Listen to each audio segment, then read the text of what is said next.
Hi everyone, welcome back to my channel. I am Amagati, your family life coach. I say this every recording, but I think at this point you've gotten used to the fact that I am indeed your family life coach. I am in your corner and I am rooting for you.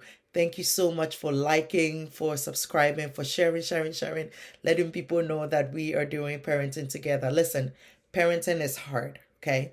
But if you are an immigrant, parenting in another country that is different from the country you were born and raised in, that is a whole new level of hard. Okay, so I get it. I am here for you, and I hope that the tips that I'm sharing in these videos are really being helpful and impactful to you and your family. I hope that your family thrives, even in these challenging times around the world, that you are able to maintain that level of pride in who you are, dignity in who you are, your authentic self, and be the best parent that you can be. So, again, I'm here and I'm rooting for you. All right, so in my last recording, we talked about the inspiration I got for this. I'm not sure whether to call it a series or not, but I'll call it a series because I can't think of a better word right now. Anyway, but a family I met recently had just moved in from an African country into the United States, into the state I live in my city actually. And so I got introduced to the family, just a beautiful family that had just moved. And in my last recording, I was talking about how even in their excitement, there was a part of me that worried for them and was wondering how they would thrive in a country like this that is completely different from where they're coming from. Language is one of the things too. So they don't speak enough English, and so there was an element of having an interpreter with them wherever they went. And I'm thinking, how are they going to adjust? The children were going to go to school right away. They should be in school now, but then English is not their first language, and so there was a little bit of that needed to be navigated to help them settle in this new country. And so that was where the inspiration came from. And so I decided that I'm going to do some recordings specifically for people who are moving into a country that is new, that has probably a different language, different norms, different systems. Okay. And one of the things I would do probably in the near future would be to pick up different Western countries and actually look at their norms and their parenting rules and laws and share them with you in some episodes. Okay, so hopefully that would help down the road. When I left off my recording last week, I was talking about how you can help your child adjust to school, especially if this is their first semester or term, depending on which educational system you came from. We call it either a term or a semester. So depending on which semester, if this is like your child's very first semester in this new culture that they're learning and adjusting to, that you should also supplement at home. Don't leave it all to the school to help them, but you can also keep teaching them or keep exposing them to videos or to worksheets and to things. There are all these resources online. A simple Google search will bring up a lot of things that your children can be doing at home. So please don't leave the education to the teachers in a new country. Most teachers mean well. I teach as well, so I know that a lot of teachers mean well. But then when it comes to just helping your child, it's a lot of children in one class. So sometimes children tend to get overlooked. That's the truth. Also, there's a little bit of bias sometimes, especially if the children are coming in as immigrant children and people can't say their names, or people don't even make the attempt to learn their names, right? That's also a whole other thing. Yeah, your child could get bullied for that. Your child could even get almost not favored just because the teacher can't say their name, or it's not all the case. It's not always the case. So please don't let me just throw the baby out with the bathwater. But there's been incidents where children have been discriminated against only because they're coming from another country. So you want to keep your eyes open. You want to be an advocate for your child when it's needed. Okay. One of the things that is so hard to discuss, especially with migrant families, is being able to make time for your child. It is hard because when we come in as immigrants, our focus is to be economically stable, right? So most of us come here due to economic purposes. So we come here to work, to make the money, to send home, to help our families. What tends to happen sometimes is that in the midst of trying to find money, we neglect our children. Okay. So what I'm going to say, it's so important, but I'm also saying that with the knowledge that sometimes what I'm saying is not applicable for your situation or to your situation. So this is what I'm going to say. As much as you can, especially if you came in as a couple, let's say it's you and your spouse moving in with the children. If it is possible, one of you should have a flexible schedule. Let me explain why. If one of you is available during the day, if let's say your child is sick from school, you can go quickly pick up your child and bring them home or take them to the doctor. If there is a behavior issue, one of you has the time to address the issue, right? So I know money is important, but I'm begging you, if it is at all possible, one of you, one of the parents, usually is defaulted to the mother, but if the mom is making more income, then maybe it should be the dad in this situation, right? One of you should have a flexible schedule, which means that maybe one of you is available during the day, or you go to work later on in the day after the children have come back from school.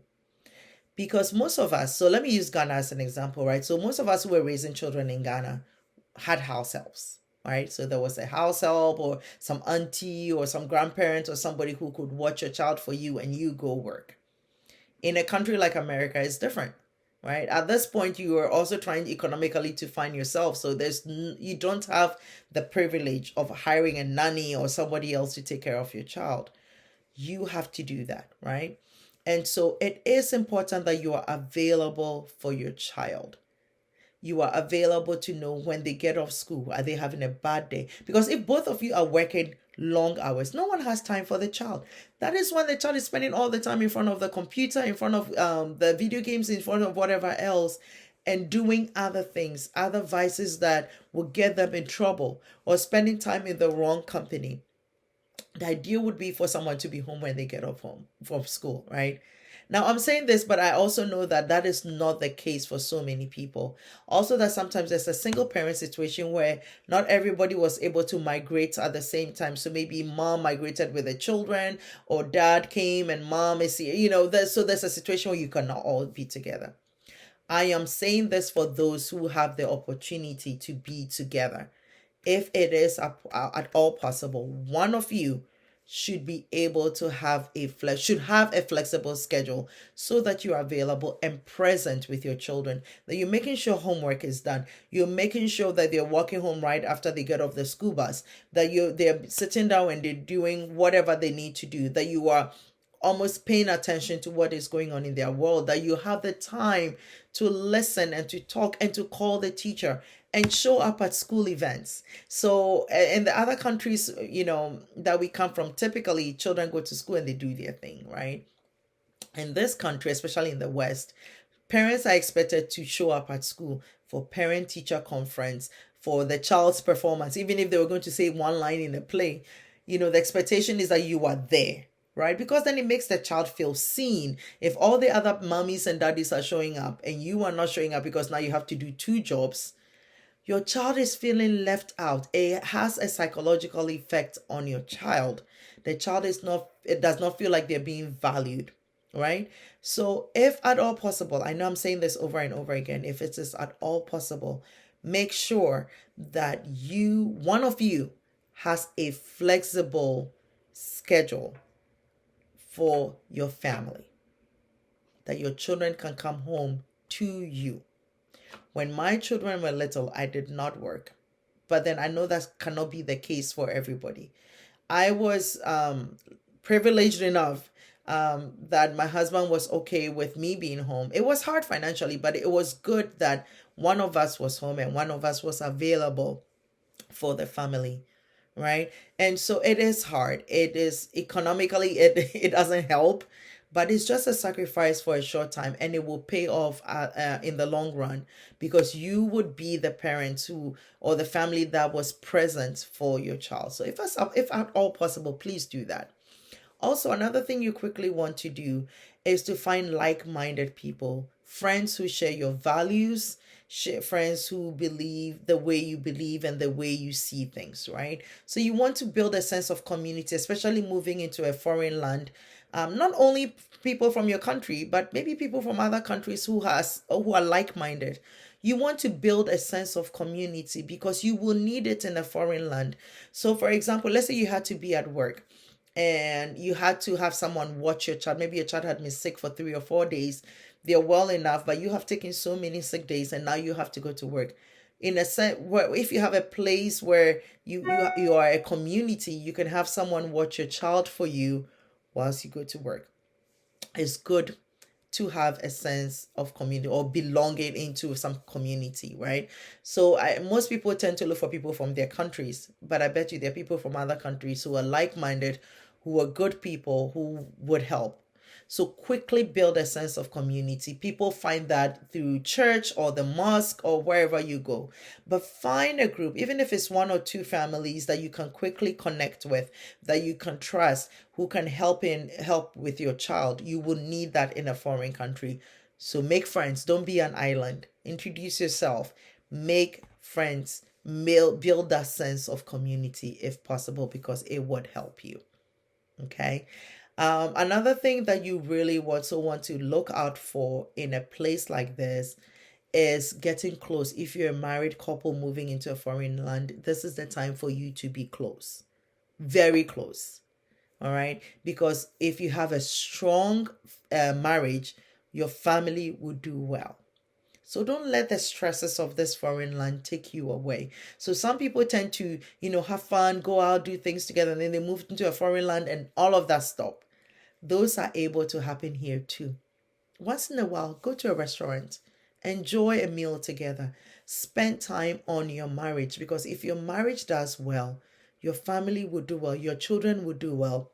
It will get you on the same playing field when it comes to raising your children. So make sure that you and your husband, you and your wife are close, exceptionally close, especially now that you're moving or have moved into a culture that is different from your own, because you will need each other. It's hard.